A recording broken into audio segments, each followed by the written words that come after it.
岁月、环境、规则 ，LPL 在不断改变。6年中，有许多人问我，你为什么还在坚持？这局游戏对你究竟意味着什么？全军出击！我见过最美的风景，也听过最热烈的欢呼。为了所有这些，我愿意付出一切。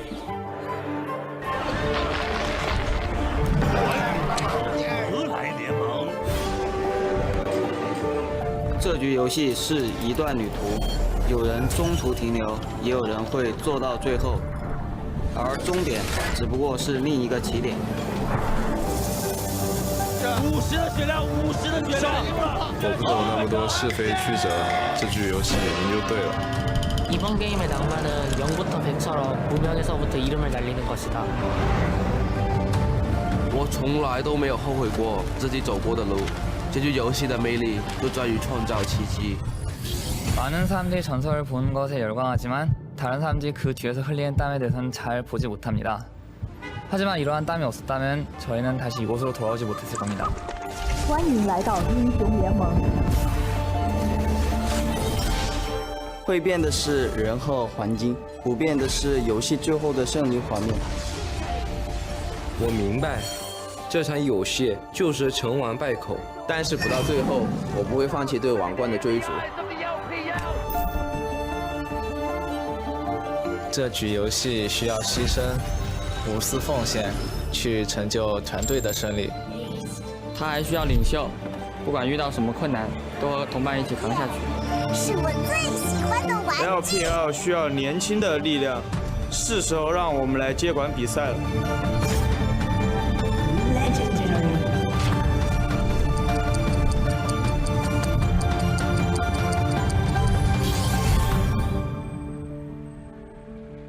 想成为这场游戏的主角吗？打败我吧！我们的时代还远没有结束。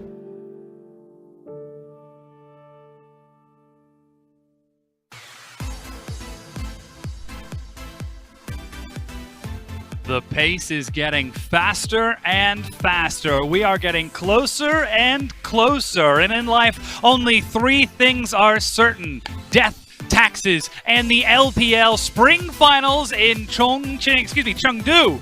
And you can see LGD in their stadium are getting ready for their game, as they will be playing a little bit later today. Just after that, we're going to be returning to Shanghai for some more exciting matches. But seems like the fans in the LGD arena will have to do some loud cheering in order to bring their crowd, the team, some happiness. But welcome back, everyone. My name is Dom, and joining me here on the desk is a brand new, fresh, and aerodynamic Raz. More effective headbutts. That's what this means. It's exactly. You've gotten rid of all the padding now. Oh, 100%. Yeah. So that being said, it's time for us to get over all of the rest of the padding and get into what happened last week on Tuesday and Wednesday when the broadcast was offline. We saw FPX play OMG and take the series 2-0. Yeah, eliminated OMG from it, taking him down 2-0, as you mentioned. We got to see a lot more from Cool, and it's nice to see that phase coming through. They've been a lot more comfortable with his place. Just after that, BLG versus Snake in Chongqing. BLG was victorious with a 2-0, getting closer to locking in their playoff spot. Speaking of new faces, Mole and, of course, Chieftain coming through. I really like Chieftain. We're going to be seeing a lot more of him later on tonight because I feel like his Sejuani plays, a lot more engages coming out of him. So expect him to be playing over SKS. Yeah, and on Wednesday, of course, we did see more games. Invictus Gaming played TOP, and that was Invictus Gaming, our best in the league, taking on TOP, our worst. Surprise, surprise, IG 2-0. Yeah, and they had a deficit in Game 1. This is Game 2 footage, because we don't want to show you Game 1 footage. Of course, we're able to come back in that game, come into the second game. Of course, the team fights were looking better. So at the very least, we can look towards Invictus Gaming's team fights to be something that they can be proud of coming out of that series. Absolutely. The final chase to catch Marin at the end. And though we did see a valiant effort from TOP, who are trying to learn, it just wasn't enough. That said, our final set on Wednesday, RNG versus Suning 2-0. And on top of that, we saw Uzi claim his first pentakill of 2018. Yeah, and speak of throws, by the way, Game 1, RNG did not deserve to win Game 1. But once again, we're showing you Game 2 footage just because RNG came back strong. Later on, you'll see him get gifted that pentakill. rightfully so, was able to have the Lulu to back him up. So it gave the audience an understanding that they can come back from a loss in game 1 and look much better on. So the adaptation is there for the team.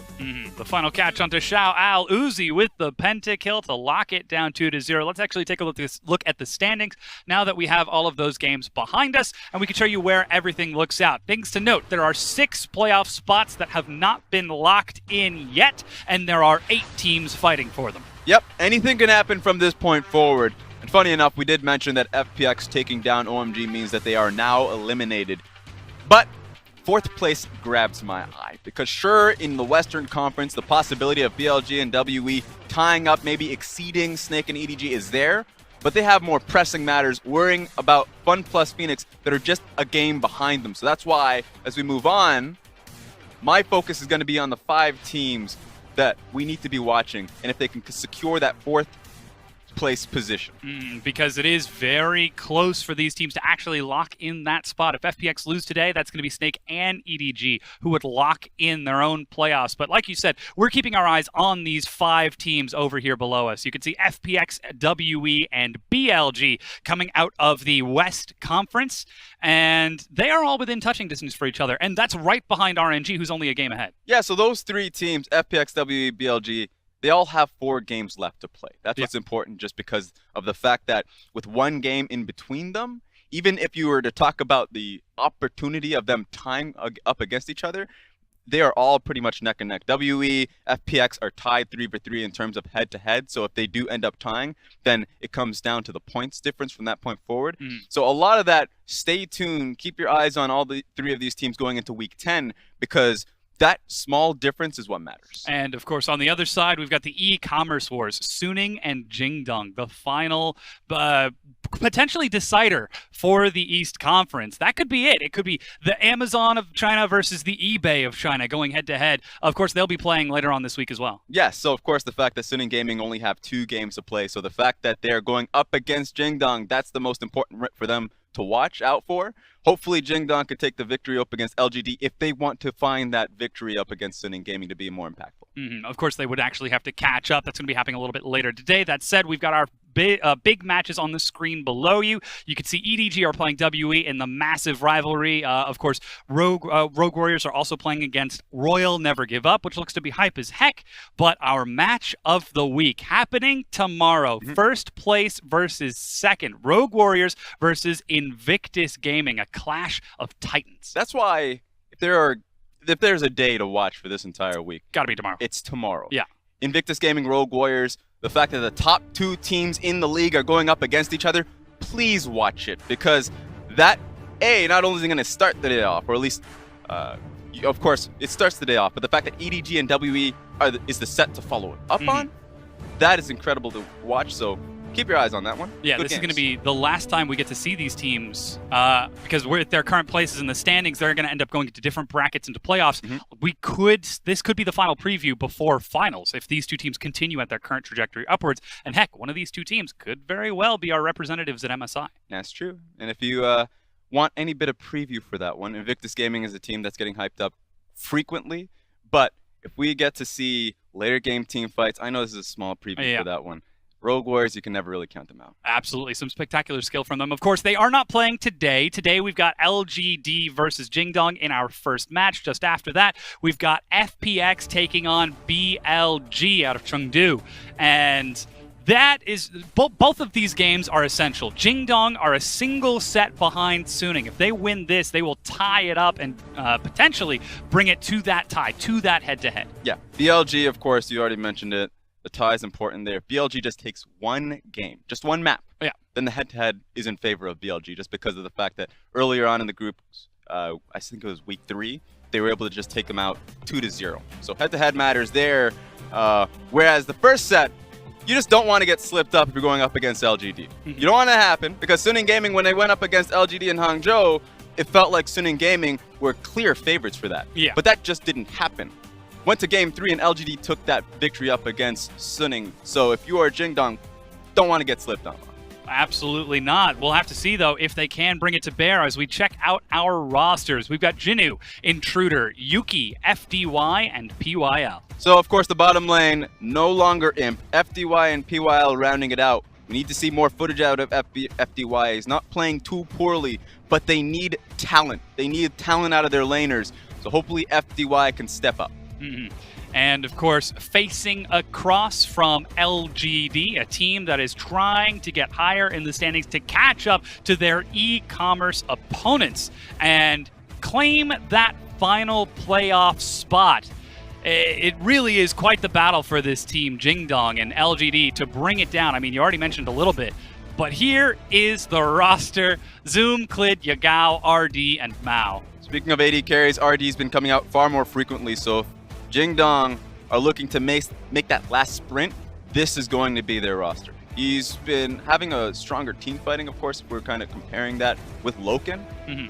But the focus, of course, not so much on the bottom side of the map. It's going to be mid lane jungle. Clid and Yagao have been performing very well this split. And that mid lane is something that's so important because I'm sure I have to ask you, Jingdong, they're the clear favorites coming into this set. If LGD want to try to turn it back and take a game off of Yagao, who do they look towards? Who is currently the point of strength that Jingdong that LGD have to shut down? Jingdong has to be Yagao. Through the mid lane, of course, Yagao and their jungler Clid have worked very well together, and it usually just starts from the mid lane pressure. Now, biggest takeaway from Yagao is the fact that his statistics, of course, as being a rookie, have been incredible. He can go towards the carries. We see him in the Zoe games. We see him in the Talia games. That's phenomenal for him. But then he can just play a step back. Sure, Galio's busted, but his engage rate has been off the charts as well. He's either started the fights for his team, either rotating out of the mid lane to go top lane, bottom lane very early on, or he's decided, of course, that he can play it back and allow Clid to be that engage force. And of course, Yuki playing across from him is going to have to try to keep pace with this, and we know right behind Yuki there's the likes of Nanju as well. But then we turn our attention towards LGD, and again, it's that mid-jungle duo. You already talked about Yagao and Clid, but this is Intruder and Yuki, not Amy and Yuki. Yeah, and we haven't seen Intruder for a very long time. He used to be on the LGD roster, but then he went towards the LSPL after Amy became the standout jungler for the team. He renamed to Yotooth too. It's funny enough. He's just kind of renamed. Was playing a little bit of that old training arc for himself. Comes back into the roster. Comes back as Intruder, and he's known as at least the early game jungler. Been always known for his Kha'Zix plays, his Graves plays when he gets the opportunity. Right now, I already mentioned they do need talent for LGD. That could be that start for them. Well, we're at the end of the time skip for Intruder. Question is it enough? Our casters, though, they're ready to get us into game number 1.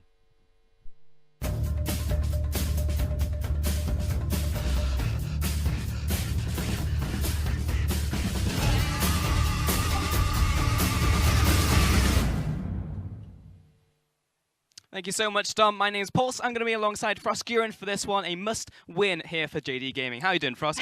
Pretty good. It's not just a must-win for JD Gaming, but the pressure is really on that it needs to be a clean 2-0 just because of how the playoff brackets are decided. There's still a series loss behind Suning Gaming, so it's not just, again, evening that up. It's getting the 2-0 so that if it comes down to the head-to-head, if it comes down to total match wins, they have the upper hand. Exactly. It's really important to win every single game from here on out as we race towards playoffs here in the LPL, but we are into Champion Select, so LGD will take away Swain, Varus, and Zach from JD Gaming, who will also take away Camille, Shen, and looking towards the final ban here. And this is a pretty solid standard against LGD. If you want to think about who is the member, like who is the new LGD carry post-Imp, it does have to be Jinnu. We saw this from Rogue Warriors when they faced LGD, and it's a very similar thing here when Jingdong faced them, multiple bans that are levied at that top lane. And Jinnu, in fact, will just lock in the Tam Kench right now for his team here for LGD, and that will be their first pick. So prioritizing that one for PYL in the bottom lane. And the reason why Kench becomes such a high priority pick in this instance, he's been a high priority pick throughout the LPL, but it's also because of the Xayah ban. One of the few champions in the LPL that our ADCs believe that they have kill pressure against Tahm Kench. So no surprise that PYL is going to get to lock that in unpunished. JD, though, are looking towards a carry in the bottom lane themselves. It will be Cockmore coming in here with the 43% win rate so far in the LPL, and JD looking towards their second pick on the first phase. And we talked about, or we heard from Raz on the desk talking about Artie, how he is an upgrade over Loki, and I agree with that. His team fighting is getting stronger. Artie also brings a lot of veteranship to a very young squad in JD Gaming. He's the oldest member. He's been playing professionally over in the LMS for about 4 years, formerly with AHQ, so it's not just the fact that he's an upgrade individually and mechanically, but he is also bringing kind of that extra edge to them as they look into this home run finish. Yeah, really important for a new team like JD Gaming.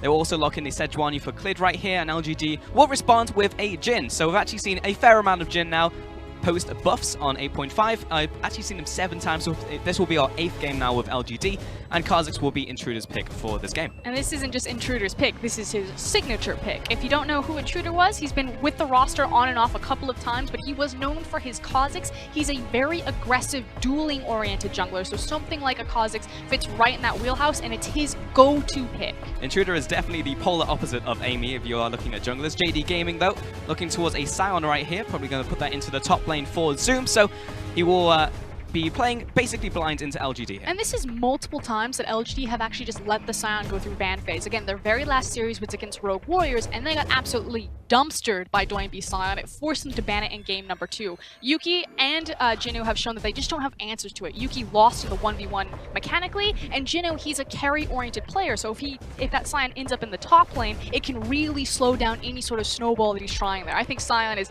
a beautiful champion to play against LGD, and I think it's a huge oversight not to deny it. Yep, flex, and also into the top lane looking to neutralize Jinnu. JD Gaming will take away the Gangplank right here as well, just trying to defang Jinnu as much as they can, as he will be picking next. Yeah, this should be just back-to-back top lane bans if they want to, and then if they are flexing the Sion into mid lane, they could also just grab a top lane right out of secondary ban phase. So expect Jinnu to get pinched really hard. Again, he is the giant target focus on LGD, kind of the last bastion of hope for them. Very much the case. All going to be about Jinnu in this one. Brom will be the ban from LGD, aiming towards the bottom lane now, so trying to take away a lot of peel from the Cogmore more than anything else, and JD may look for something like a hyper carry. They have also taken away the Azir. Yeah, they actually target Yuki in this one. I mean, you're dissuading a lot of damage. Yuki, I'm not super impressed with Azir. He does play it. The thing about Yuki is it almost doesn't matter what type of matchup he's gotten. We have tape of him where even if he gets the counter matchup, he's still losing mechanically and individually 1v1 to a lot of the mid lane talent in the LPL. So for me, it almost doesn't matter what the matchup is for Yuki. It's about what comfort champion he gets. And Zoe is actually going to be the final ban here against Yagao. So Zoe definitely starting to see it here and there, and of course it is Yagao placing on the other side, so Yagao had a phenomenal start to the split on that champion. That will be taken away, and JD are actually looking towards perhaps the mid laner, perhaps the bottom lane, perhaps even the top laner coming in here as well. Lulu would definitely fit alongside the Cogmore, as would Karma, which is the lock-in. Flex picks galore for JD Gaming, and that's exactly the name of the game. This has been a pretty standard draft phase from them. They like to utilize triple flex because Yagao and Zoom are so flexible, especially with these utility, bruiser, tanky-oriented champions. Yagao he's not a flashy mid laner. Like, he'll make the flashy plays, but he does it more so on the utility players. He's also really much about mobility, so both Karma and Sion fit those wheelhouses, and it's about how quickly Yagao can unlock himself from the mid lane and get out to those side lanes. Yeah, definitely looking towards those Sions, the Karmas, the Gallios even for Yagao. LGD are going to lock in the Rise though for Yuki. We'll be putting that one in the middle lane and look towards their final pick, which will just be the Gnar to face into whatever JD Gaming have right here, because they do have a bunch of flexes. So this final pick should illuminate us, give us some more knowledge on where these picks are actually going. And it looks like they are looking at their support. Thresh would be interesting. It hasn't been as high priority in the LPL as, say, you know, maybe the quarterfinals of the NALCS playoffs. Let's see if that is going to be the lock-in here. We're going to time it out. It will be Thresh in the end. So that means Thresh will go into the bottom lane, Calm will go into the mid lane, Sion will go to the top lane, and then Cockmore will go into the AD carry role. Everything has been revealed, and the first champions that I really want to focus on, I want to start on LGD side. Yes, Yuki plays a bit more Rise than other champions. Again, we talk about him finding his comfort pick, but I don't think that Rise has anything to do with Yuki. I actually think it has a lot more to do with Intruder. The Rise Kha'Zix combo is much easier to just completely blow someone up, especially when it's not a Sion, when it is someone like a Karma, and so I think that's about setting up Intruder to succeed, not only in his dueling potential if he wants to go 1v1 in the jungle, but also giving him an option to gank because he has that targetable lock CC. Yeah, he can actually play around some of these solo lanes, and Jin was also kind of forced towards this Gnar in the end as well. And while it's a fine matchup into a lot of top laners, Gnar is always just going to be a super nice kind of vanilla pick. It's not going to be a carry that we're seeing from Jinwoo. You know, it's not going to be his like marquee looking at a Fiora or a Riven coming into the top lane. It's going to be about him getting involved in team fights or even looking to split push against this Sion. And that's a key word, split push. The ability to run a 1-4 or a 1-3-1 with both a Ryze and a Gnar, especially against JD's composition and especially against JD's playstyle. This is a team that loves to group up, that looks for 5v5. So LGD do have a win condition here where they can try to play JD on the back foot and separate some of their members with the Gnar and the Ryze if they get kill pressure in those side lanes. Yeah, try and pick them apart, but JD Gaming definitely will look towards those team fights. Locked in the Thresh here as well, which is definitely, hang on, LG something. Oh, I see, it's meant to be, okay. I get it, no worries.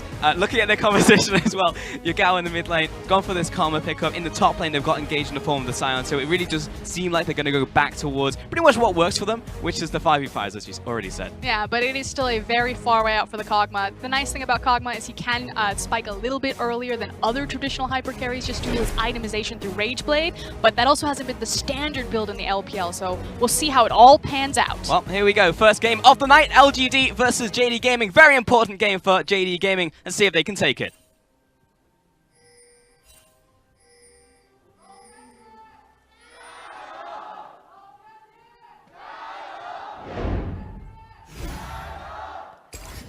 So we can just see the... Oh, hang on. we always need to give him his time. He travels with the team. It's the team manager that's screaming. He is the ringleader. He goes to every Jingdong game. Their biggest fan. Their biggest fan.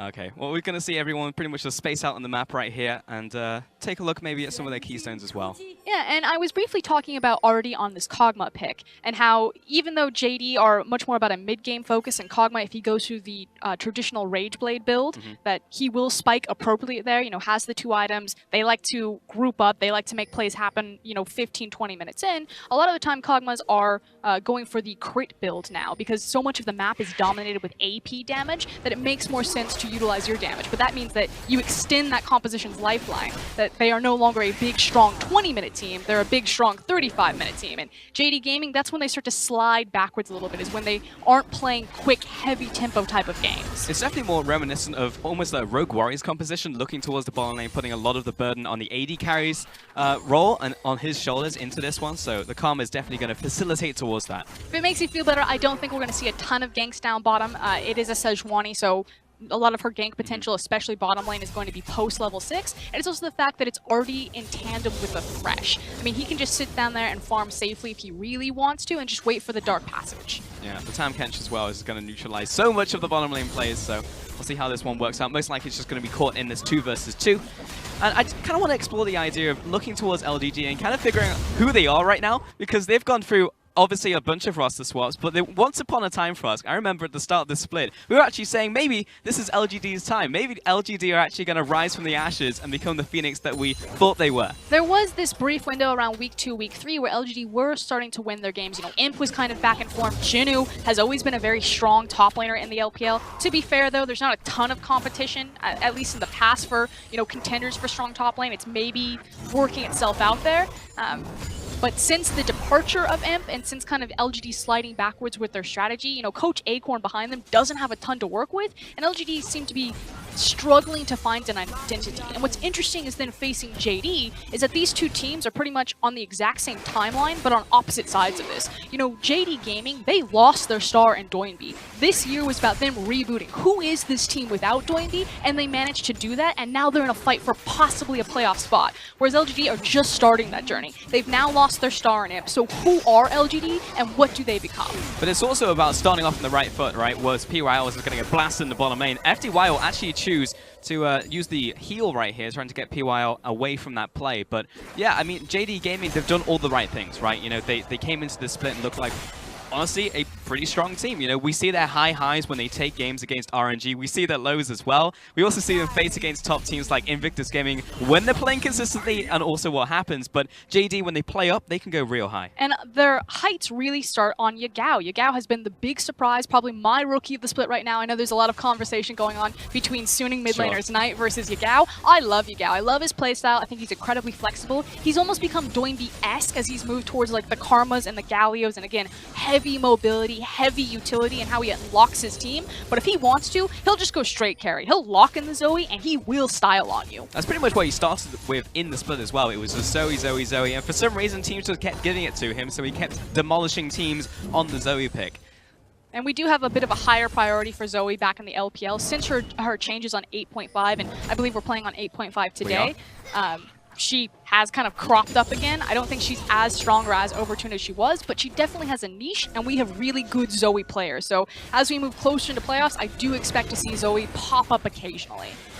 For sure. And Clid actually looking for the small invader right here, just while Intruder's on his Raptors, going to take away this pink ward and probably just look to back away into the bottom side of the map. First rank will be Cloud, but we've actually seen more priority towards the Cloud Dragon nowadays. Cloud Dragon has it's got some friends. He's kind of like the Amumu of dragons. He doesn't really have any friends, but now in combat movement speed feels pretty good. I mean, it's a big deal, especially for the LPL region who loves to fight, and especially for a team like JD, who not only love to fight, but love to make quick rotations. So they get the benefit of post and in movement speed. I was having a conversation with Clement as well. It's actually really nice in the laning phase because small things like animation, wind-ups, wind-downs are all going to be slightly sped up by the extra movement speed you get from the Dragon. So it is actually noticeable in these lanes, especially if you have volatile matchups. We don't really have too many of those in this game necessarily, but it is something to look towards. Yeah, and one of the big issues that I had with Cloud Dragon was how hard it was to take for the stats that you got from it. So now that the stats are better that you're getting, or the advantage is better that you're getting out of it, it isn't as punishing as it once was before. And Intruder actually waiting on the spawn. That was really impressive. New exact timing on this camp. And Clid is going to collapse though with Yagao coming in from the mid lane. And Intruder will jump away, but has to flash away from the Soul Flare. Yuki going to lock down Yagao as well, but Yagao's going to do the same to him. So in the end, successful defense out from the mid lane duo. This is actually a perfect example of what LGD have been recently struggling with as they're trying to find this new identity. Yuki was slow on the rotation. The creep wave was actually pushed up, and it's just kind of miscommunication or bad synergy in between the jungler and their mid laner. Intruder, again, very aggressive jungler. I felt like the Rise pick was more about benefiting him than necessarily benefiting Yuki. But if you don't have follow-up, if you're not plugged in with your mid laner, Intruder's the guy that is exposed, is forced to burn the summoner spell, and is left in the critical eye of, hey, what is LGD's jungler doing there? And now Intruder has to go back to his jungle, can't really contest jungle camps anymore because if we have another slip up like that, he'll just die. So Clid now in a really good situation, also takes away this blast cone, making it easier for him to take away this red buff, just in case Intruder was deciding to go for something more sneaky. Things turning around though for the bot lane of Alphabet Suit here. Alphabet Soup, that's what I want to call it. Yeah, they definitely don't believe in vowels in the bottom lane, LGD. Are they the Vanna White bot lane then? Yeah, I guess so. Whoop, Mount looking for that hook, didn't quite connect. We're going to say that FDY dodged it. That's what we're going to say. Okay, alright. Mount didn't miss it. It was dodged. I mean, there's always two ways you can frame something in League of Legends. I mean, sometimes it's very obvious whether it just completely missed or whether someone dodged, but there's a lot of ambiguity and gray areas in League of Legends where you can definitely paint it one way or the other.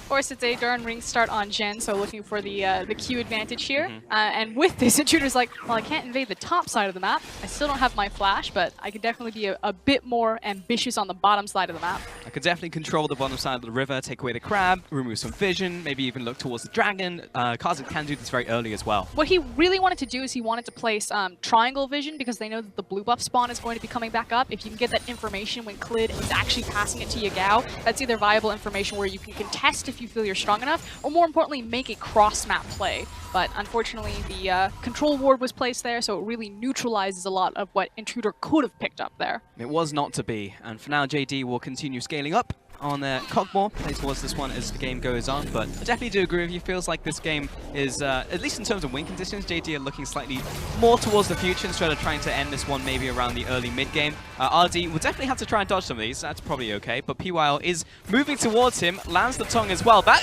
forces out the heal. Yeah, if he got hit by that final shot, he was definitely dead. And we're at least seeing some synergy between these two in the bot lane, but here comes Clid. Yep, just going out the ward here, and also the trap placed down by FDY beforehand.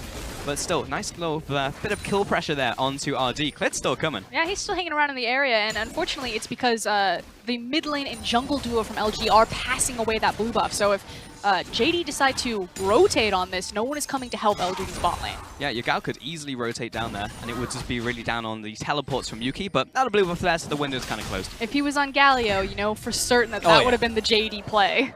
He would have moved already for sure, but Clid going back into the jungle, still controlling this one. And it really just seems that ripple effect from Intruder burning his flash, moving towards the Raptors means he's lost so much control over the jungle now too, Clid. And it's also he doesn't have a lot of options in any of his lanes. Again, if you look at the hard consistent CC, it would be Yuki's lane, but Yuki has this tendency where he doesn't time his backs appropriately. He's either low on mana, or he just burns his cooldowns so the jungler is setting up for a gank, or he's back in base when his jungler is actually on map. Just if you watch Yuki on the mini-map to when Intruder is actually positioned for something, you'll often see that he's not quite plugged in. And that's not necessarily Yuki's fault. That could just be a communication cross-map breakdown of Intruder not telling him, you know, I'm going to make my back now, I'd like to look for a play. Instead it's, you know, as he's walking up to the lane, can we make a play here? And Yuki's like, I'm out of mana. I can't do anything. Yeah, not going to happen. LGD, though, moving towards 10 minutes now. No kills on the board. Basically even on farm. Top lane is actually winning for Jinnu, but kind of evens up around the rest of the map. More about those jungle camps, actually, you can see from Clid. So I feel like in this matchup, this may actually be like best case scenario for LGD, because if JD want to go later, it seems like the early game is typically where LGD suffer. So it's like, well, if we just go 20-minute no rush, and then we just go into the mid game, then surely LGD should be better, right? Yeah, if you statistically look at these teams, they're almost polar opposites. LGD lose everything before 20 minutes. They have like worse tower control, worse objective control, worse buff control out of the entire league. And then once they survive past 20 minutes, then they start climbing back a little bit more, whereas JD are all about the first 20 minutes. So this is an evolution of JD's play style. They don't normally like to play late like this or be so quiet. And this is actually a change-up from LGD as we actually see their mid-jungle looking for a dive. Trying to execute, and it has been set up already by Jinnu, forcing Zoom to pop his ultimate, realizes he can't, but gets back to his inner turret, moves towards the tower, and he's down. That's first blood to LGD. And it is a new twist on LGD, Yuki and him finally teaming up, but it is also an old twist on LGD because it's around Jinnu. We said if there is a star player left on the roster, it is going to be in their top lane. Really cool to see. Zoom will go down in this one, has to go back to base, picks up even more armor as well. However, in the meantime, Clid moves towards the bottom lane, see if he can get some damage on this turret. Gal. It's not going to go down though. Ultimate down onto PYL. Mao doesn't connect the hook. And we'll just now dissipate. JD Gaming will back away from this one. So good bit of chip damage onto the bottom tower. There's a big window here. So Zoom had to respond to the pressure top lane, was forced to burn his teleport as opposed to just ulting back there. Doesn't have it available. And the tower is very low. There's now a huge window for Jinnu if they wanted to use the TP play bottom to dissuade Artie and Mao from trying to shove this tower down, because it's a race right now. Who's going to get that first structure? Oh, nope. Jinnu uses his TP. So if I'm Suning, I'm going to pile everyone and their mother down into that bot lane, and I'm going to try to force this before Gnar gets the advantage top. Yeah, JD Gaming trying to get in position. Let's see if they actually do it. It seems like right now Clid is moving towards his red buff. Yeah, so he wants to take this, and then they need to set up and get priority around the mid lane if you're JD. What Intruder needs to do is he needs to take this ward line that he has behind the Dragon Pit, and he needs to inch it forward into the river, because you know that Suning, or excuse me, JD want to make this play, and you need to stall out for Jinnu to just naturally win top. Jinnu is actually just destroying Zoom right now. This is probably just going to be straight up the kill. He thought that was going to be under damage, but the perfect timing in the Soul Furnace may just keep him alive, and Zoom will be able to back away. And here it comes. I think JD are actually just going to give up the tower race. You can see both backs being taken from Zoom and Clid. Jinnu has a massive creep wave. The Scion ultimate's not available. The TP's not available. JD might have missed their window to force. I think LG are going to get the tower for free. Just because that naturally won in the 1 versus 1. Really impressive stuff from Jinnu. Only slight mechanical misstep at the end there. May have been able to get the kill as well, but he didn't really care. They're too late on it. Because Clid was so greedy to go for his red buff, you can see right now that Mao is trying to set up the pathway for him to get down into the bottom lane, but it's too little too late. That extra 30 seconds to walk topside to red means that Jinnu gets a massive gold lead. I also like what Yuki did as well. So we're not finishing off just now. We're going to deny some more minions. There we go. Last hit the turret. That's going to be first tower going over to LGD. And specifically Jinnu, massive gold injection. But Yuki also moved to the top lane. Looked to cover him as well outside of vision. Now JD are looking for the play. 4-man collapse onto the bottom lane. Let's see if they can do it, because the hook connects. PYL finds the gobble. And now it will just be the tower here from JD. Now, what LGD should do is they need to immediately rotate their bot lane towards the top side so they can try to play around Rift Herald priority. You expect that you're going to have a time window to do this because JD are going to want to grab the dragon before they then start to swap up their lane assignments. But for now, it's only the back from PY, and it looks like he's pathing back towards the bottom lane. He's packing towards the mid lane. He wants to play Swords, but Intruder's already started the Rift Herald. So this is good cross-map communication from LGD. Intruder saying, I've got this. Jin, you can afford to pick up the extra wave and neutralize the wave bottom. PYL, we need you to set wards down for the flank in case that JD move from Dragon and just try to 5-man snowball on mid. So now that would just turn into the trade here. So that was Dragon, Cloud Dragon over to JD, the first one of the game. Next one's also going to be a Cloud Dragon. And LGD will be able to pick up this Rift Herald here and see if they can convert that into anything else. It's actually really punishing for JD that they got back-to-back Clouds. If that was something like a Mountain or an Infernal, and yes, I like the adjustments to Cloud, then it wouldn't have cost them so much to lose first tower because they would have gotten secondary tower bottom, unlock their bot lane, and then also have the Cloud Dragon. But because they lost first tower and they're unlocking a Tahm Kench and they were only rewarded with double Cloud, it kind of stings. I feel like LGD are the big winners after all is said and done over the last 5 minutes. I see you, Observer. I see you looking at the mid lane tower. Maybe that's where LGD are going to play around with the Herald. Let's see if they do actually set up around their area and maybe set up these waves and get Intruder involved as well to try and knock this one down. Against JD, who have swapped their bottom lane to the top lane, as have LGD, so we have 4 Australia lanes in effect. I like this play from Clid. He says, we can probably just catch them off guard here and try to force another tower, take tempo back of this game. Now, that was also Vision just taken away there by spotted JD. Yet. No, that was but they really have an great idea.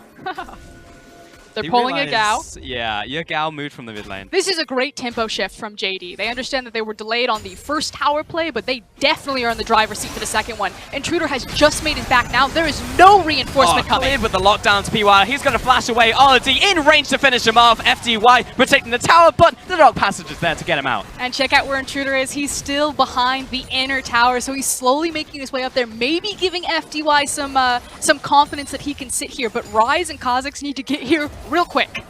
Get there immediately, and for now, he's not going to be backed up. Here comes Intruder to walk up to the tower, but this is very threatening. Walt Mao burns his hook, so less threatening now. JD will get a bit of chip damage on that tower. And I don't expect that they're going to 3-man stack and try to force this, especially with Rise and Kha'Zix making the rotation. So again, JD have now taken full control back of the tempo of this game. Clid's like, we got the pick that we wanted, we took good chunk damage on the tower, now it's time to reset, look for another opportunity. This allows LGD, we've got the ball now. It's in our court, we're going to try to force this mid lane. Here comes Herald. The ebb and flow of this game so far, and Clid is actually over the wall right now taking Raptors, so there is a chance here for him to react into the middle lane. Yagao going to get a bit of damage down onto Herald before it looks for the charge. That is a lot of damage actually, so LGD will need another push however, because JD were here to receive the ball.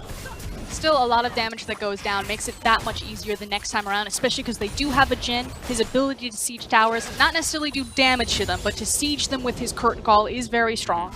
And he's also picked up the Ghost Blade now as well, looking towards those Isis mid lane, going for the Archangels, so pretty classic build here from Rise as well. Yeah, and because he has tempo, or LGD's bot lane have tempo over the top side of the map because they forced the way forward, I would actually expect Jin just to walk it mid and to try to force down mid lane tower. If JD don't respond, he's going to get it for free. If they do respond, it's fine. He could just rotate back up to the waiting wave because JD are going to push it back.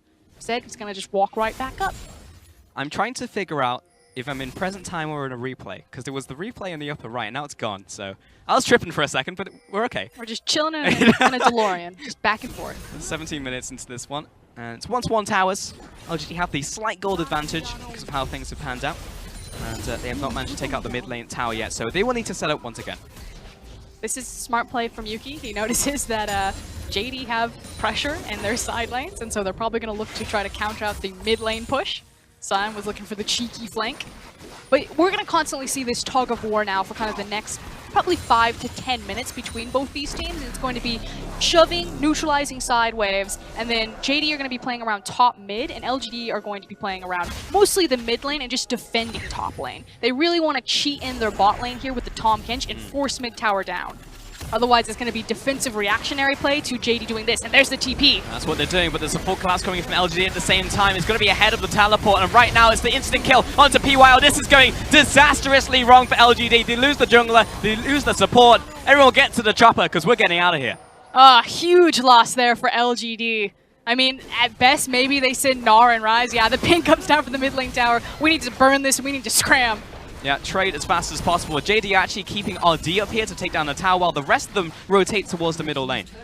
and that might be enough to dissuade, but Jinnu, he's got Hop, he's almost close to Meganar, and LGD do make the correct counter play in that situation. So bad teleport, good finish to the play. Good finish, and it's mid lane outer as well, which will mean a lot if LGD are able to push up now. JD also picked up 2 kills from that, which is going to be the difference off of that trade. And actually Clid will move into the top lane as well here, just to allow RD the safety to pick up the rest of these minions while moving into the jungle. What's going to hurt right now is the second Cloud Dragon is going to spawn, and JD, I think they just caught LGD off of... I think so. Out of position. But what JD should have done if LGD were there is they would make their back, they would spin the gold that they just acquired. Now it snowballs even harder because they got another free objective and even more control. And then they're going to walk it towards the Cloud Dragon and just say to LGD, we've got our completed items on the Kog'Maw. It was the traditional Rage Blade build. He's really strong right now and there's no way you can fight us. So step up and die or lose your entire map. Okay, we can see that replay as well. So there's the teleport coming in the top side and the teleport right into the middle of the fight. So I will say the teleport was good. I revamped LGD. The backline teleport from Gnar and Ryze, that's totally fine. The Uber Eats special delivery from Tom Kinch, not so great. No, it was definitely just arriving into 5 people who promptly killed them.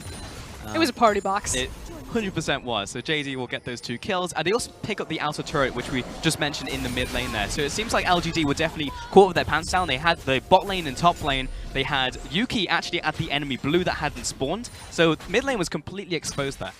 It's almost like Yuki is really poor at his back timings and where he needs to be on the map in certain situations. Good at pressing his buttons, poor at reading the map. But then we start to see the cracks from LGD, because I feel like up until this point, LGD have done pretty well. They've been able to match pressure. Yes, they've been on the reactive play mostly to JD Gaming, but they still survived until 20 minutes, which is much better than how they usually do in games. But now it's kind of breaking down. Yeah, it's going to get much harder from here on out. The map becomes much more complex when you break down lane phase. You no longer, I call it or equate it much to coloring in the lines. And now they're kind of freeform right now. It's no longer paint by numbers. They actually have to have their own creativity about how they're forming the plays. Okay. What lane assignments they're taking, where they're putting their pressure. And again, it comes down to inexperience. This is a newer LGD roster. They have very young players, so we don't expect them to be good at this part. For sure. Really just trying to get this roster into the field, really, because we were talking about timelines and how JD are very much far ahead of them, which seems strange if you're thinking, well, LGD, this ancient organization, versus JD, who just kind of put this team together with the departure of Doinby. I mean, LGD, their mascot's the dragon. We call them the sleeping dragon over in the English LPL. They're like a baby dragon right now. You know, like when Mushu is really intimidating, he's got his giant shadow behind him, he's like, ha-ha, and then he turns out, my ancestors sent a little lizard to help me? Yes. We're in baby lizard form. Okay. But it could become Godzilla. Maybe. But we're starting from square one, is basically what we're saying here. So LGD are looking at JD and they're like, we could become this eventually. So it's about keeping up the mentality as well, because it can definitely feel bad, you know, being this old organization, and especially some of these players, like PYL has been on this team forever, and he's just like, now we have to start from square one again, but it's also some of that veteranship which will be able to help LGD in the long run. PYL, one of the oldest players in the LPL, part of the original Noah's Ark roster before the LPL existed. Noah's Ark would become OMG later on. Wow.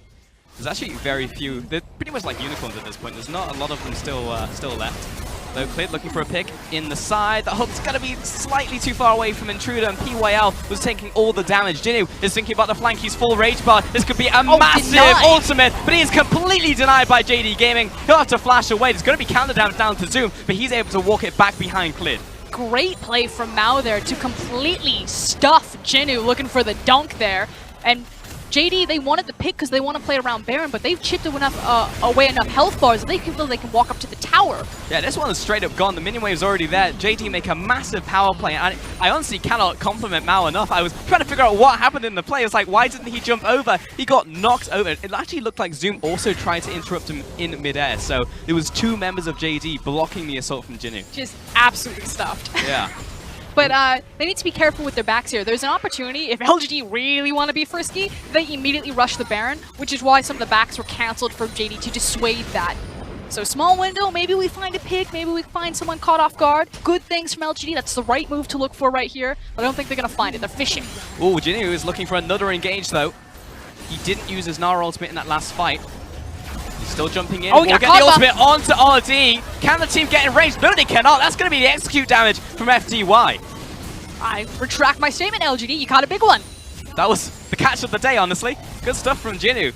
really looking for these flanks over and over again, and this time Mao wasn't there to deflect. And it's because they know that this is their only opportunity back into the game. They're still looking at a Kog'Maw composition. They have to force this. Zoom is going to walk into this brush, but Intruder's only looking for the engage onto the team. It's a 4 versus 5, and Mao is already dead. Yagao's trying to back away from this one, but now he's caught out, and it's just raining down hell as FDY is looking for another pick, cutting off the escape route from Clid as well, trying to read out the Arctic Assault, and Zoom doing his best to try and get his team out of there. And that Raptor, he's looking for blood. He actually wants to kill Clid. That is a legendary call from LGD. They forced away the jungler. Clid is quickly making his back, but they're just going to burn this. This is a Kha'Zix. All of them have full health. I think LGD just stole the Baron. Is it a steal if no one is there to try and contest? I mean, Zoom's going to walk up now, but what are you going to do with Sion? Jinyu is also body blocking. This is going to have to be the best steal of all time. Not going to happen. It's going to be on Janna Tornado levels. But LGD, great play, great pick, great fight, and that's going to be the Baron. Yeah, they basically just stole back the game with that Baron play, and it starts with this pick. The fact that LGD know we have to force this. We know that JD are going to take turns making the bigs. Maybe we can find a pick, they find the Kog'Maw, and then JD can't help themselves. They stick their face in it, they get picked apart, and suddenly LGD are back in the game, or at least back for a hiatus. They have at least the 4 to 5 minute pressure release that Baron's going to give them. They can push up. Next dragon is also going to be an Infernal Dragon as well. So LGD with this time, let's see if they can make the most of it, because that's really going to be the selling point, because LGD really typically in the mid game are unable to really get anything together. And against JD, we'll see if they can react to that. And it's showcasing what their composition really does want to do, which it has a ton of pick potential on it. You have Tahm Kench, where you can very quickly manipulate and get Ryze and Intruder into backlines. You still have some 5v5 presence because you're looking for a Gnar, but the Jhin setup here is not the, he's not the kill shot. He's looking at a Sejuani Sion. He's not going to do a lot of damage to them with all these tanks running around, but his ultimate, it's about finding those picks, slowing them down, and then allowing Intruder and Yuki to start tearing apart the sides, the flanks, and the backlines. It was very obvious what happened last time around. Really managed to kill the Golden Goose that was RD, but now I feel like he'll position probably more cleanly right here. We can see some of the stats out from Jinyu and Zoom in this one, and Jinyu is definitely the star power on the team that the team needs in terms of looking towards a top laner who can carry. You can see some of the stats do reflect that, but I will say that Zoom has been very consistent over the split. Yeah, but he's not as flexible as Jinyu, which is why we usually rate Jinyu higher than Zoom. Zoom's still very strong into the stats, does his job for his team and what the responsibility that he has to the team, but Jinyu is a star. He is basically mini shy. Yeah, it's the peaks and troughs, and the peaks are definitely high from Jinyu. You can see 15 solo kills, definitely tells you something about the player in the top lane, whereas Zoom, he just gets ahead and farm, it's that kind of difference. But now check out the composition here. So playing a 1-3-1, applying the Baron in every single lane, and we talked about this, if LGD survive past 20 minutes, their composition, they obviously have a good read on who JD are as a team. They want to stay grouped up, they want to be a 5v5, so split them apart. Don't allow JD to be strong in the 5v5. Force them into late game when JD are terrible at making those decisions, especially around Baron, which we just saw in this game, and to continue to find those picks with this type of composition with a Jhin and Tahm Kench. And it's put JD on the back foot. They're trying to play defensive, not stepping out of bounds, which means that LGD, they can move towards the Dragon, pretty much uncontested right here. Intruder will pick that one up. Go back to base with the enhanced recalls. 45 seconds left on the Baron buff, so you're able to push up once again, try and get into that river, and maintain control. And the Infernal's just going to go that much farther to making sure that Jhin isn't just a utility presence, that he can actually have a lot of kill threat. He's one of the 80 carries that scales best with the Infernal Dragon just because of how demanding his build is. I will say, this is somewhat scary for JD, because LGD are on the offensive. They have Ganondorf ready to go. And this is a game that JD Gaming needs to win. It's not just about picking up the series, they very much need the 2-0 here. So if LGD manage to play upset, great stuff for LGD, but JD do not want this to happen. Okay. They're looking for the engage though in the mid lane. They're looking for this 5v5. Definitely their MO as they look to launch on PYL, but he gets the 1-for-2 flash, jumps away, disengages. And LGD are just buying time. Check out what's happening on the bottom side of the map. Jinyu still working away at this tower. JD Gaming know that they have to force a 5v5 because they're just going to continue to bleed out, especially in this top lane versus top lane matchup. So you're going to see this over and over again. Watch the cooldowns. As soon as Clid has ultimate back up, they're going to move Sion over, they're going to look, and they're going to play Yahtzee. Just start throwing Sejuani ults out. Jinnu looking for another pick. He's found RD again on the front lines. This guy will just not stop finding the plays. Mao's looking for a hook in. Meanwhile, but PYL is there with the save. And again, LGD are pushing up the mid lane. And that's twice now that the veteran of JD Gaming is caught out massively out of position at really key times. Like, the worst time you could die in the game. It's when Jinnu starts to play up, you can find miracles. Zoom backing away. Has to go back to base, really. He's very low unless looking for an instant engage. FDY chunked out by Clid right there. A pull onto Yuki could be good, but PYL with the save once again. Try and kill the Tam Kench, but it's going to be the kill onto FDY. Threads the needle through the team, and maybe it was an overstep from LGD, who are now trying to disengage. Yagao with the flash. Doesn't quite connect. Oh boy, so close. I feel like Jinnu is just trying to hard carry, strap LGD to his back, but just small mistakes, overstaying, overextending, wrong position, hook connects, and we're losing a lot of the momentum. Because it was so good in the mid lane. That 3 managed to absorb the pressure from JD. It was like, damn, this is what I want to see. And LGD were like, heck yeah, that was awesome. Let's do it again. But they were chunked at that point. So the second time didn't work. But we are seeing the right ideas if they do go a little aggressive. Yeah, the right ideas from both teams. Again, that's the key thing to look at. I love when a game comes down to execution and to hero moments like this. The fact that Jinnu just finds them unaware around the corner from Fog of War instantly deletes RD. Fantastic. And FDY is able to always follow up with the damage. You know, if the enemy AD carry is done, the rest of the team is behind him. That's the second time that FDY can walk up with the 4th shot and just execute the enemy AD carry. But a little bit of revamp, because you're talking about the strength of FDY. I kind of want to talk about the fact that Jinnu doesn't have flash anymore. So already, yes, he instantly died, but Kog'Maw still has his flash, which means that Jinnu has one less ability to threaten that backline, and you have to destroy the Kog'Maw. And yes, I said RD keeps dying at the worst times, because LGD overstayed, they didn't punish that as much as they could have. And now they don't have the opportunity to look for that again for another 5 minutes. Like, maybe Jinnu gets back there, but he was denied the first time by the Thresh play. It was the flash that made it successful the second time, and I don't know if he's going to get a third. Yeah, that's a great point, and we've really just been seeing this ebb and flow of the game going back and forth and seeing what the teams can do with the pressure. What JD are going to get off this one is an inhibitor tower, look for a potential engage onto Intruder, but it's definitely going to zone him away, and JD Gaming should be able to pick up this inhibitor and just back away now. For free, Baron spawning in 43 seconds, but here comes the chase. Yeah, we're opening up with a curtain call, but we're going to have the tanks back, try and tank up all these shots, and Jinnu is still looking for the engage, but the hook lands on this one. PYL jumps forward, gets the save with a Devour, but Yuki has got all in. He takes out RD again. Are you kidding me? The chase potential from this composition. They didn't have to use the Tahm Kench, the Rise ultimate there, but you're still competing with Gnar Hop and Boomerang, the Curtain Call, the Tahm Kench. It is really hard. If you ever overextend against LGD's comp, they will chew you up and spit you out. Well, I'm definitely seeing that to be the case. Third death now on RD, and it wasn't even from a pick from Jinnu. It was actually Yuki just going hero. That moment when you start the first 20 minutes 3-0, and then it's 31 minutes, you're 3-3, pretty much tells the story of what's happened to JD Gaming this game. It's what Tilt's made out of. LGD are going to move up to the Baron once more, place down the vision. They have pretty good control of the area. Most of the vision from JD is in the top lane, so LGD are able to start this one off. They're just over the wall looking at this one for a potential steal. And it wouldn't be the LPL without a 50-50 Baron. Let's go for it, folks. Going to take it down to 3,000 HP. I'm going to continue to burst. They're thinking about it. Control flare of the wall, but they're secured by Yuki. That's not what I want to see. Jinnu comes in here, jumps over the wall, takes down Yagao. Clid very low, has to flash out here. FDY is looking for the execute, but PYL going to be the sacrificial catfish, I feel, on this one. Zoom can get in range. RD is chasing after Living Artillery for the kill. The captain goes down with the ship there. LGD pays the price, but that's fine because they got the Baron. It's just PYL who doesn't exit with the buff. But talking about 50-50 Baron, because Yuki got it, I know the immediate reaction is, but why did my jungler get it? It's a timed burst. Yeah. So that's still the team saying that, okay, we're going to throw all of our spells, do all of the damage at the exact same time, which is still okay with LGD.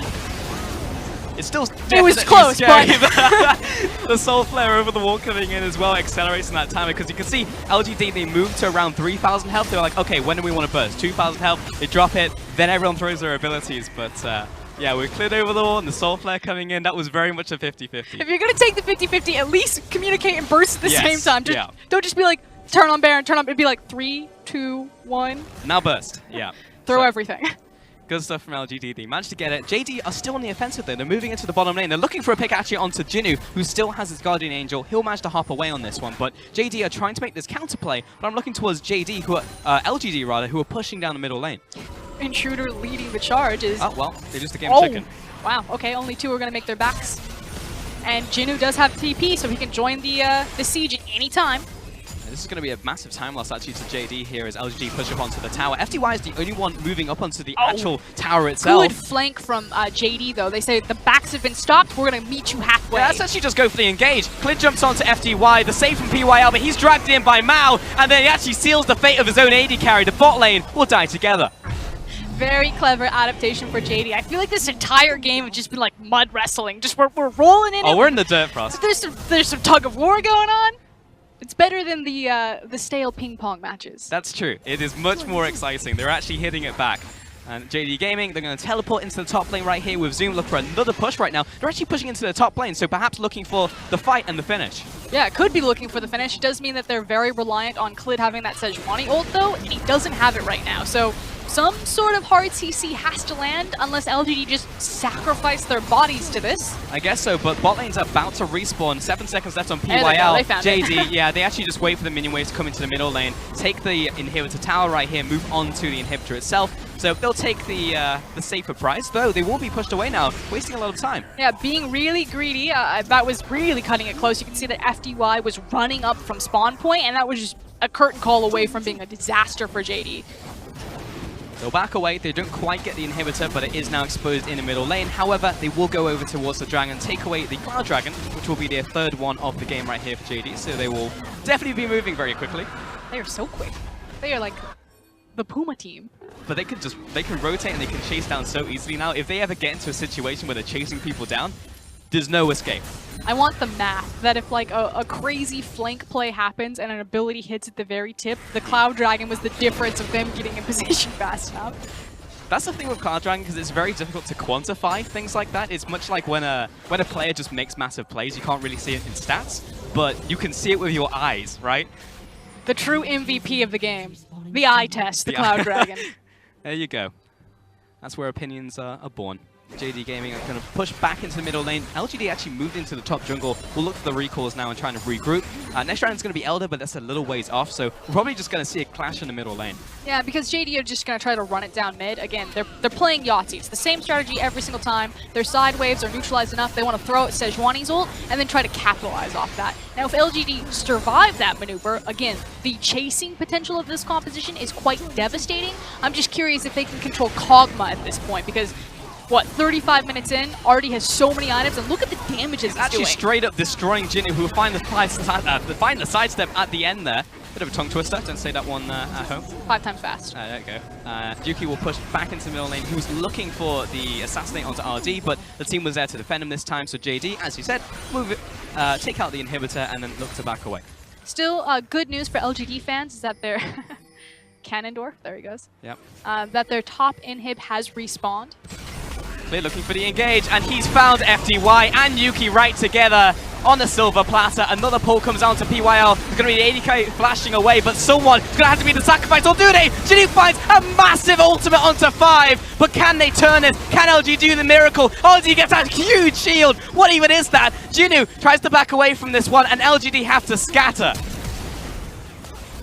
Bye, Yuki. That was almost best case scenario. Can you imagine if Jinwoo had hit that ultimate and FDY wasn't just perma-dead?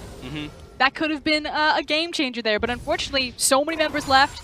Super creeps charging down mid lane. This might be the end for JD. I mean, it honestly looks like it. 2 versus 4. LGD versus JD. They have a massive minion wave coming in the mid lane with a banned up melee minion as well. So JD are going to push towards this one, and FDY looking for the defense. And honestly, a valiant attempt coming out from LGD in this game, but JD managing to find the fight at the right time, going back to what works for them, looking for those 5v5s, managed to win it out in the end, and they will take game 1.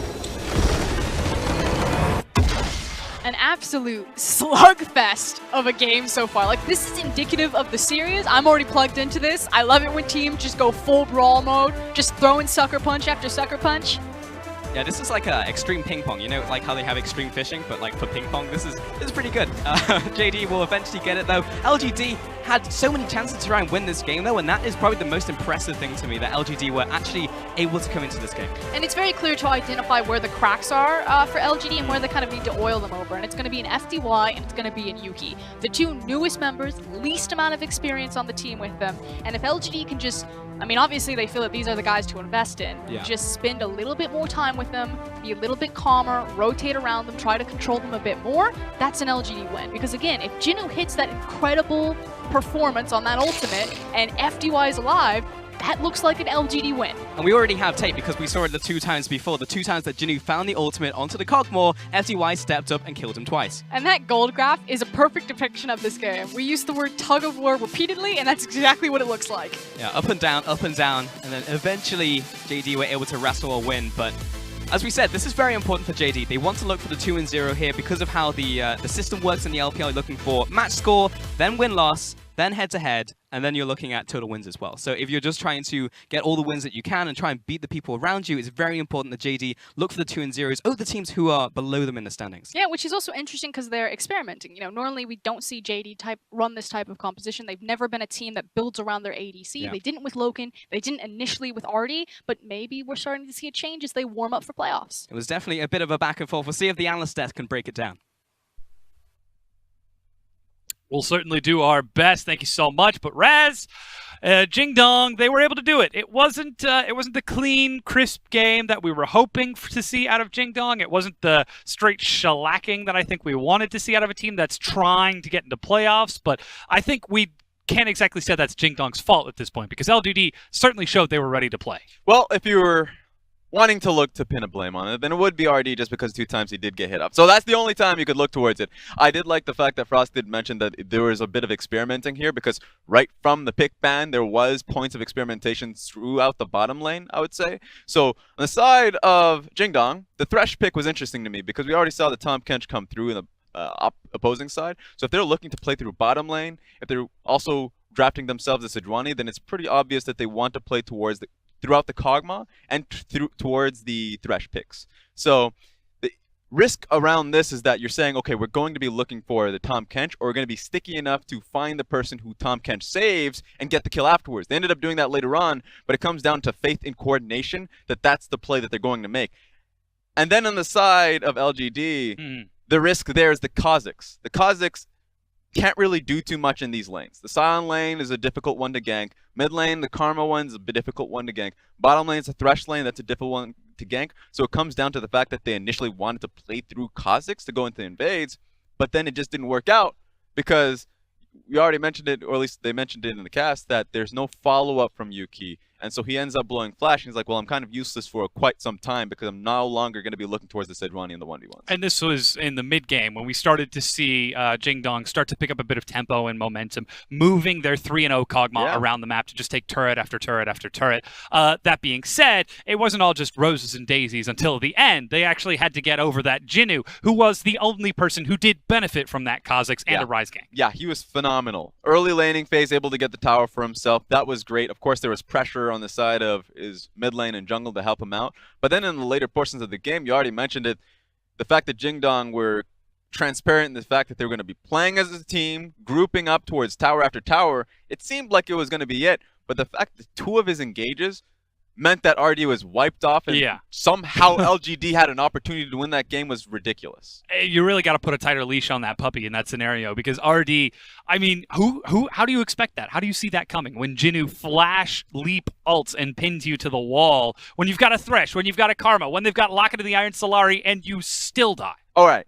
I will give him leeway in saying that the first, or the second one, where he got ulted into the wall out of Fog of War, was, I'm okay with that. But the first one? The first one, when he walks up towards the bush that has no vision, makes no sense. You just have to play around their support line. He ended up doing that as the game went on, so that was fair from him from that point forward. But the few mistakes that he made, he ended up recognizing I'm the only point of damage, so he needs to be a lot more protected. And this is where we started to see Jingdong sort of learn over the course of this game. Say, hey, RD, we are experimenting. We are playing with you as the hyper carry. We need you to not die.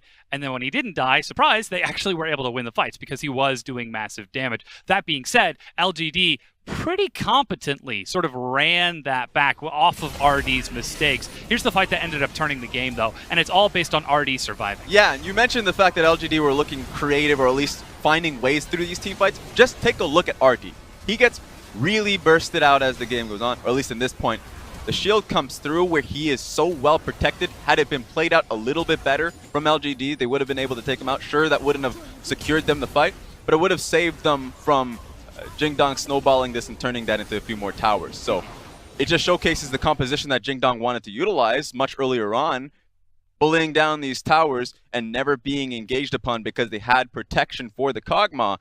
A few times that it did get messed up, yeah, we didn't get to see the beauty of the comp. In that moment, we did. That means that our MVP, our man of the match, will go to Mao on the likes of that Thresh in order to keep that Kog'Maw alive. A strong performance at 0, 1, and 10. He might not have landed every hook, but he didn't need to. He just needed to keep people off the Kog'Maw. Yeah, and I just love the fact that Mao has the creativity to go towards these picks. The Thresh picks, he holds his support picks frequently. This time around, of course, just testing the waters to see what he can get away with going up against LGD. The Thresh pick, I like just because you can see how large his pool is. That being said, it also showcases that even in the support the matchup deficit, that the side of Jingdong, the team as a whole, can play around it quite well to just showcase the advantages, or at least the holistic advantage. Yeah, and like you said, this isn't a super important game for Jingdong. I mean, obviously they want to win and try to catch up to Suning, but they've got to play Suning later on in the split. And then just after that, I believe their match after Suning the following week is against Rogue Warriors. So if ever there's a time to practice and hone new strategies on stage, this is probably going to be it. Yeah, and as long as they can take the win regardless, they can show a little bit more, or at least hide some from their opponents that are going to be coming up later on in the week. Well, we'll have to see if they got anything new for us as we get ready to take a quick break. Don't go anywhere. The LPL is going to be right back.